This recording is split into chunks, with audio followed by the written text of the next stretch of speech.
When the union's inspiration through the workers' blood shall run, there can be no power greater anywhere beneath the sun. Yet what force on earth is weaker than the feeble strength of one? For the union makes us strong. From Solidarity Forever. Greetings, my brothers and sisters, sisters and brothers. I am deeply, deeply honored to be elected by the members of the APW to the office of National President, and I greatly appreciate the many activists around the country who passionately worked for change and made this victory possible. This election victory belongs to the members. I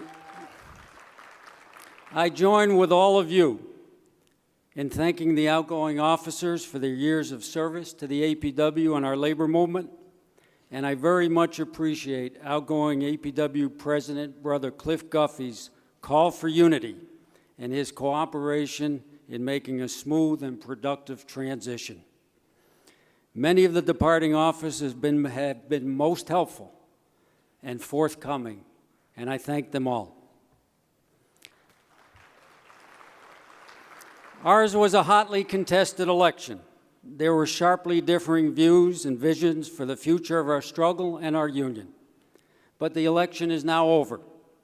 The members have spoken, and now unity must be the watchword as we fight Congress, the privatizers, and a postal management that is bent on destroying the Postal Service. So tonight, brothers and sisters, the APW members' first team is hereby dissolved, but the commitment to always put members first remains as firm as ever. I congratulate the fine candidates I ran with and all the candidates who took the oath of office tonight. And from this point forward, we must be the APW team, the workers team, the labor solidarity team, the fighters for justice team, for the defense of the public good, the protection of the people's postal service, and the rights of postal workers and workers everywhere. And I commit to you that I will always be honest with you, listen well, realize not one of us has all the answers. I welcome new ideas and will work for the common good with all the elected officers and local leaders and activists around the country like yourselves.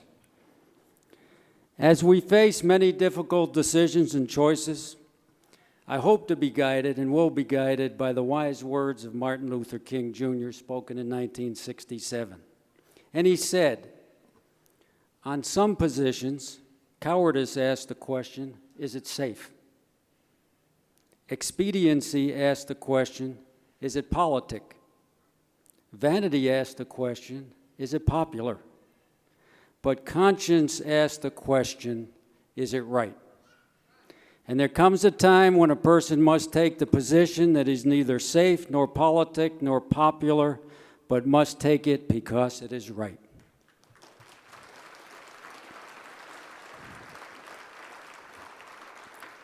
As I take the oath of office tonight, I salute those who have come before us in our noble cause, our labor movement.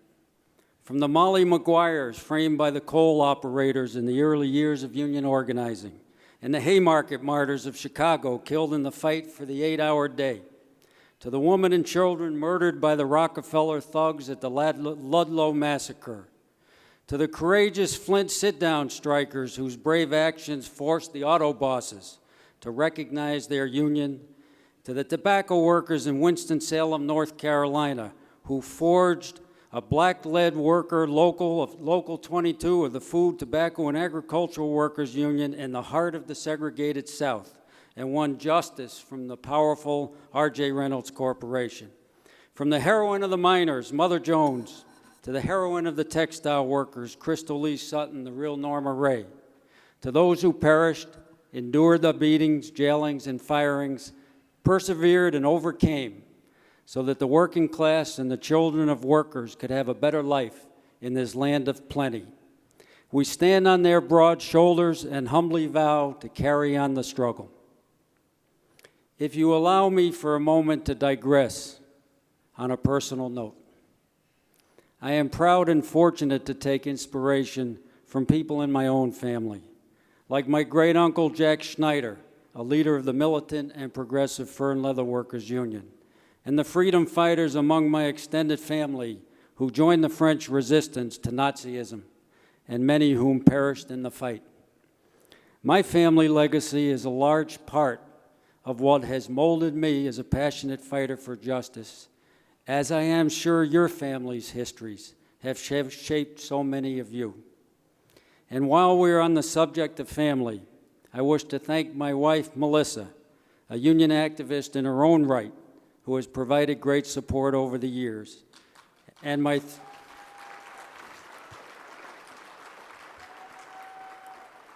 three daughters, who happily grew up singing union songs at APW conferences. I know that so many of your family members have enabled you to be active in our union cause, and we applaud them all.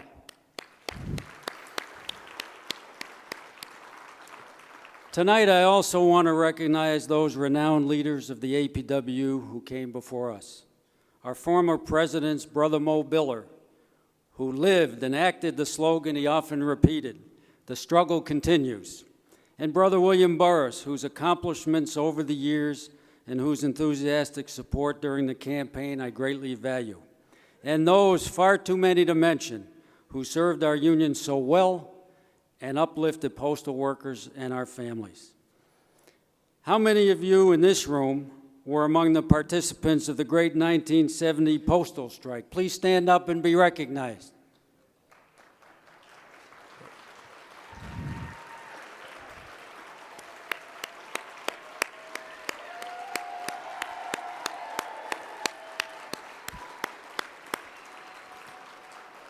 You brought to life the words of Joe Hill, the famous labor activist, songwriter, and poet, who said, "If we workers take a notion, we can stop all speeding trains. Every ship upon the ocean, we can tie with mighty chains. Every wheel in the creation, every mine and every mill, fleets and armies of all nations will at our command stand still." The heroes of the 1970 strike stormed the heavens, defied unjust laws, and their victory laid the basis for the APW and the good union jobs we have in the United States Postal Service. Another round of applause. Thank you, brothers and sisters. But our labor movement is in dire straits. We are at the lowest unionization rate in 97 years, since 1916. And with this weakened union movement, wages are down while corporate profits are up. Income inequality is growing. More people are jobless and underemployed. Real pensions are disappearing. Fewer companies provide health coverage. Education costs are skyrocketing. Union busting and concessionary union contracts abound. Workers lack any real independent political voice and are stuck in corporate-dominated politics. More often than not, we must choose between the lesser of two evils. For the moment, Wall Street and the Koch brothers and their mouthpieces are largely having their way. Anything that stands for the public good, public libraries, public education, public utilities, public transportation, and public postal services are under severe attack, as are public workers and our unions. It is in this context that the APW members have spoken decisively for a new direction as we face the daunting challenges of protecting our jobs, our retirement, and our public postal service, strengthening our union, and helping to rebuild our labor movement. And throughout this week and earlier, many people have asked about my vision for this new direction. And if you've heard some of it through the conferences this week, please bear with me tonight. First, the Postal Service is clearly at a crossroads. Will it be the post office of the 1%, the Wall Street privatizers and profiteers? Or will it remain in the hands of the people, the 99%, offering universal, uniform, and publicly owned service for all? The threat of privatization is very real. As we are speaking tonight, our brothers and sisters of the communication workers of Great Britain are in the streets fighting against the privatization of Royal Mail. We must stand in solidarity with our sisters and brothers across the sea, for their fight is our fight. And here at home, the threat to subcontract and privatize all of mail processing, retail, transportation, maintenance, and support services is upon us. So how do we most effectively fight back against hostile management, a hostile Wall Street, and a hostile Congress? Writing to Congress is important, but it's not enough. Lobbying for legislation is important. It's critically important, but it's not enough. When the Flint sit-down strikers occupied General Motors plant in the 1930s, labor law reform was won. When women took to the streets to demand the right to vote, they won. When courageous civil rights workers fought segregation with sit-ins and boycotts, the 1964 Civil Rights Act followed. When migrant workers marched for union recognition, dignity, and respect, rights were secured. In my city of Greensboro, North Carolina, when four determined and courageous students at A&T State University stood up by sitting down at the Woolworth lunch counter, history was made and laws were changed. History shows that movements move Congress. Movements create legislative victories, and not the other way around. So we envision and we plan to help build what we call a grand alliance between the people of this country and the postal workers. We must mobilize our allies and their organizations, including seniors, retirees, civil rights organizations, veteran groups, the labor movement, community and faith-based organizations, neighborhood associations, Occupy Wall Street movement, and even some business groups in defense of America's right to a vibrant public postal services. We have done this in many separate locations, and many of you have waged this fight. But we must do it on a coordinated national scale. The Communities and Postal Workers United, made up of rank-and-file activists from all postal unions, is on the right track. And their type of good work, reaching out to our communities, must be spread throughout the country. And to protect our jobs, we must enhance postal services. Services such as basic nonprofit banking would be a great and real benefit to the people of this country, and a good answer to what I call the Wall Street banksters, who devastated the economy and with it the lives of millions of people. Secondly, we must build the unity and cooperation of the postal unions, and I'm very pleased that the representatives of the mail handlers and letter carriers unions were here tonight. We have a common foe, yet in these times of crisis, we are too often working at crossroads, cross purposes, sending different messages, supporting different legislation, organizing different rallies, signing different petitions, dividing ourselves and making it impossible to effectively organize the public. Brothers and sisters, we will either rise together or perish separately. An injury to one is an injury to all, must be the invincible principle of our common fight. Protecting six-day delivery must be our battle cry, and stopping plant consolidations and post office closings must be the battle cry of the NALC.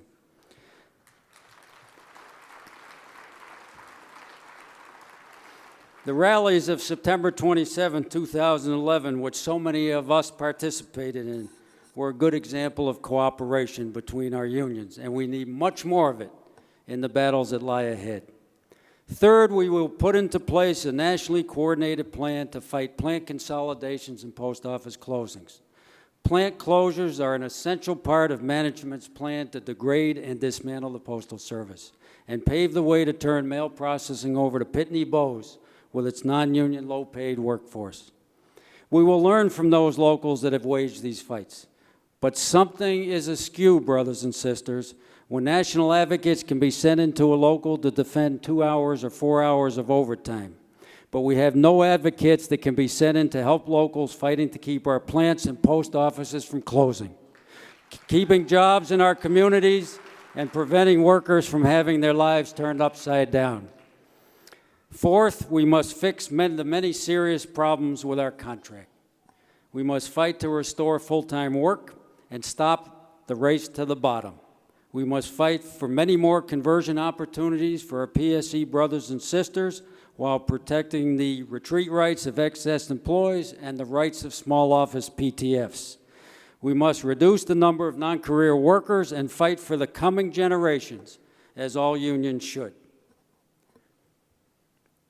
We will only succeed in this fight if our members are fully mobilized and involved. The next negotiations will be extremely difficult. We will start to prepare early. We will be guided by the next national convention, the highest authority of our union, and we will not negotiate from fear. But here again, maximum postal union cooperation and coordination is crucial to stop the divide and conquer tactics of postal management. This is not our full program. Certainly, the question of organizing the unorganized is critical to our future, nor have I taken the time to go into great detail tonight. But all of these goals will take immense struggle to accomplish. As the great anti-slavery freedom fighter Frederick Douglass so eloquently put it, if there is no struggle, there is no progress. Those who profess to favor freedom and yet depreciate agitation are men who want crops without plowing up the ground. They want rain without thunder and lightning. They want the ocean without the awful roar of its mighty waters. The struggle may be a moral one, or it may be a physical one, or it may be both moral and physical, but it must be a struggle. And Frederick Douglass also said that power concedes nothing without a demand.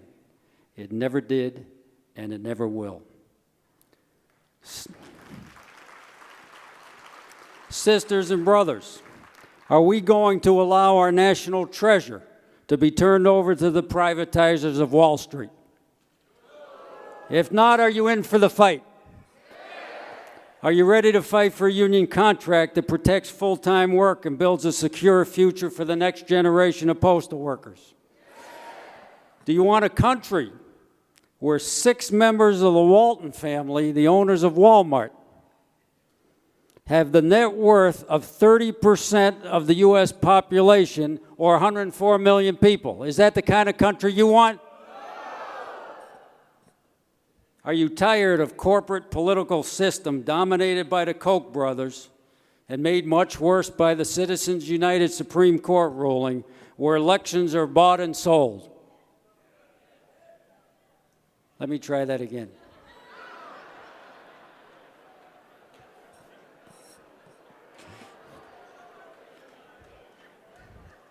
I think I confused myself up here, too. Let me put it simpler. Are you tired of a system where the elections are bought and sold by the corporations? Yeah. Right. Power concedes nothing without a demand, brothers and sisters. Demand, demand, and then let's demand some more. Now look to your left. You got to do it. Look to your right. Look to your front. Look behind you. What do you see? Brothers and sisters just like you, committed and working for a better life for all postal workers, toiling, giving your time, giving your energy, in the trenches doing the right thing. Black, white, Latino, Asian, Catholic, Jewish, Muslim, Protestant, young, old, women and men, active and retired, career and non-career, maintenance, motor vehicle, clerk, support services, united in our common effort. Rank and file activists are the heart and soul of our union. So give yourselves and each other a standing ovation, sisters and brothers.